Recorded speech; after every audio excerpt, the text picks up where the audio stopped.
এখন যাচ্ছি বন্ধুরা আমি নদীতে, কারণ তোমাদের দাদাভাই আমার ছেলেকে নিয়ে একটা স্বপ্ন দেখেছে। তো কী স্বপ্ন দেখেছে তোমরা বুঝতেই পারছো, তার জন্য নদীতে যাচ্ছি। ও বললো আমিই পুজোটা দেবো, তার জন্য আমরা একটু ডাব কিনবো, একটু ফুল টুল কিনে পুজো দিতে হবে। তো আমরা এখান থেকে ডাব নিয়ে নেব। আমরা ওইদিকে গেছিলাম প্রথমে, কিন্তু ওইদিকে শ্বাসওয়ালা ডাব সব, তার জন্য ওইদিকে নিয়ে নিই, শ্বাস ছাড়া ডাব নেব, তার জন্য এপাশে চলে এসেছি। তো এই পাশে ডাবগুলো সব রকমই রয়েছে, শ্বাসওয়ালাও রয়েছে, শ্বাস ছাড়াও আছে। তো আমরা শ্বাস ছাড়া ডাবটা নিয়েছি। ওইদিকে কিছুটা ফুলও নিয়ে নেব, ফুল তো লাগবেই পুজো দিতে, তাই না?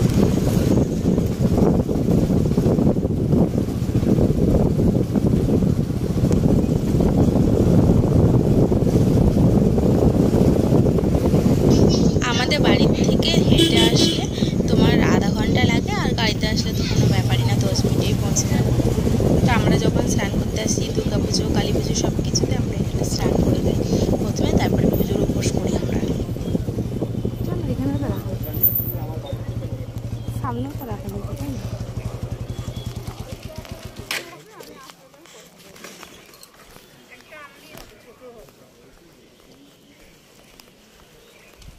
পরিষ্কার আছে জল, হ্যাঁ না?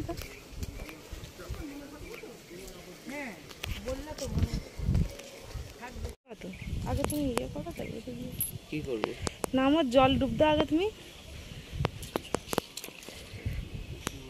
তোমার এইখানে নৌকা পার পার কথা বলছিলে নাকি কোন দিকে বলছিলে? নৌকা পার হবো বা কিছু? ইস কাদা, আসতে নামো, দেখো ওখানেই দিয়ে দাও ডুব।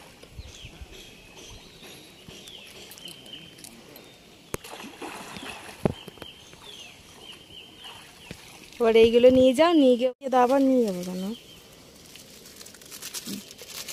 আগে ফুল দিয়ে পুজো দাও, তারপরে ডাব ফুলো এইগুলো সব দিয়ে দেওয়া, জলে ভাসাই দেবে। ফুলটা দিয়ে আসি, সব দিয়ে দেবো। হ্যাঁ দিয়ে দাও, মাকে দিয়ে দাও যা আছে। লবণটা ডাবটা দিয়ে দেবো পরে। নিরিবিলি খুব জায়গাটা না, আস্তে আস্তে নামো তুমি, ভয় লাগছে তোমার নামালে কেমন? তুমি তো পারো, সাঁতারটা তো অসুবিধা নেই। এখনই পড়ে গেছিলাম, আমাকে ধপ করে দিয়ে দাও। কি ওটা দেশলাই চলে এসছে?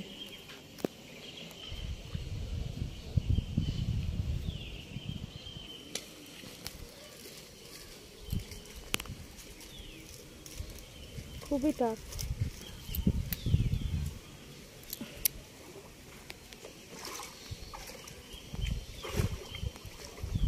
তুমি সব ঠাকুরগুলো রেখে গেছে। ইচ্ছামতি নদী, এটা আমাদের ইচ্ছামতি নদী, ইচ্ছামতি ব্রিজ। হ্যাঁ দিয়ে দাও, পড়ে গেছিলা?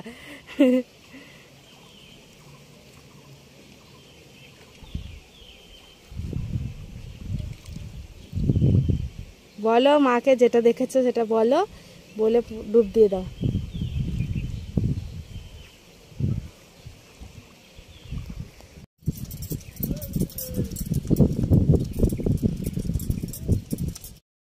আমাদের পুজো হয়ে গেছে, এবার বাড়ি যাব। একটা কাজ বাড়ির হয়নি, আমি বাজারে গেছিলাম, এসে হঠাৎ করে শুনছি চলো পুজো দিতে হবে। বলছি কী হলো গো? তারপরে আমাকে ঘটনাটা বললো, তারপরে চলো না আগে পুজো দিয়ে আসি, তারপরে বাড়ির কাজ পড়ো।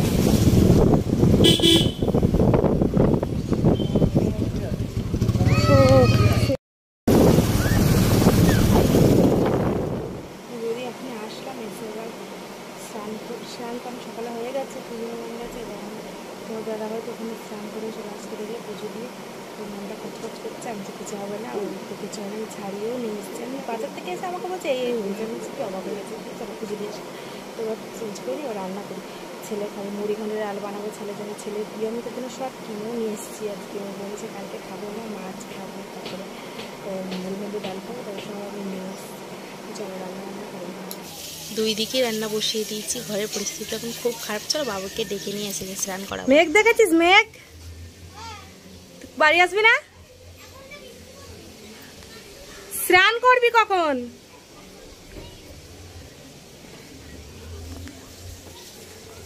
স্নান করে নিয়ে পড়তে বসেছে, ভাবতেছে স্যার আসবে, কিন্তু আজকে আসবে না, আমাকে ফোন করে বলেছে আজকে আসবো না। তো আমি ভাবলাম যে না পড়তে বসাই, তা তখন পড়তে বস, আমি খাবারটা রেডি করি। তো পড়ছে, আমি দিকে খাবার রেডি করব।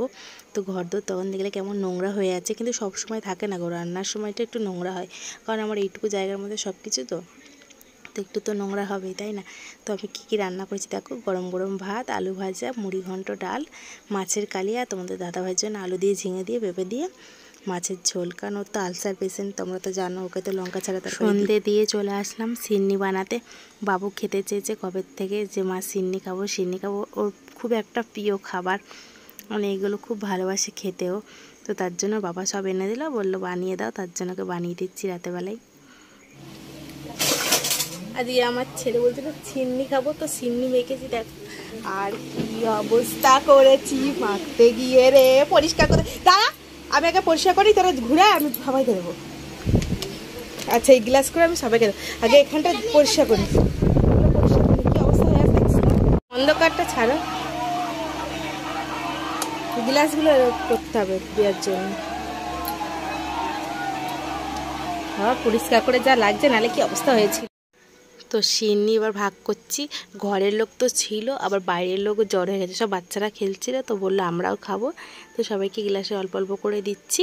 আর আমরা সবাই মিলে একসাথেই কারণ খাই, আমাদের ছেলেপেলেদের সাথে সবাই খেলা করে, তো আমাদের সব আশেপাশের ছেলেরা, তো আমরা যা খাই সবাইকে দিয়েই খাই, তো খুব মজা হয় একসাথে খেতে। আমি ভাগ করতে করতে আমার হাতে দু ফোঁটা লেগেছে, আমি আবার চাটতে যাচ্ছিলাম, মনে ছিল না যে বড়দের আগে দিতে হবে, তো আমি মুখে দিইনি। আমার বড় বলছে এই মনে ছিল না, আসলে আমিও এত ভালো খাই যে আমিও চাটতে আরম্ভ করে দিচ্ছিলাম। তো আমার শাশুড়িমাকে দিয়েছি, ননদকে দিয়েছি, আমাদের মেয়েওকে দিয়েছি, ও 2 গ্লাস খেয়েছে। তো সবাই মিলে ভাগ করেই খেয়েছি অল্প অল্প, এই জিনিস বেশি ভালো লাগে না বলো, একটু একটুই ভালো লাগে। এই খেতে খেতে আবার দেখছি বৃষ্টি আরম্ভ হয়ে গেছে, 2-3 ফোঁটা বৃষ্টি হতে হতে দেখছি ভীষণ ভালোই বৃষ্টি হচ্ছে। তো ওরা বাড়ি চলে যাবে, আমার ননদ বাড়ি চলে যাবে, আমার ননদের বাড়ি এখানেই। তোদের সিন্নি কেমন লেগেছে? ভালো ভালো। ঝিঙ্গে ও নারকেল খাচ্ছে এখন, আর এটা 2 গ্লাস খেয়েছে। কই গেল? রেখে দিয়েছি। ক গ্লাস খেয়েছি? 2 গ্লাস খাওয়া হয়ে গেছে। ওর ভালো লাগে খেতে, বৃষ্টি পড়ছে আবার। সাবু মাখা এইটা দিয়ে বেশি টেস্ট হতে পারে, বেশি সব যদি দিয়ে। তোর ভাই সিন্নি খাওয়া বললো, তার দিয়ে কী করবো, অন্য একদিন আবার সাবু মাখা খাবো, ঠিক আছে? আজকে সিন্নি খেলাম, অন্যদিন সাবু মাখা খাবো। করে খাই, করে খাই। চলো আজকে ভিডিওটা এখানেই শেষ করছি, কালকে চলে আসবো নতুন একটা ভিডিও নিয়ে। তো টাটা দিদে, আর চ্যানেলটাকে সাবস্ক্রাইব আচ্ছা দিদা করে দেবেন, যা যা বললো আমার জায়ের মেয়ে। Tata, bye bye, bye bye বল। চুলগুলো দেখো পাগলি পাগলি হয়ে গেছে, এই যে আমার একটা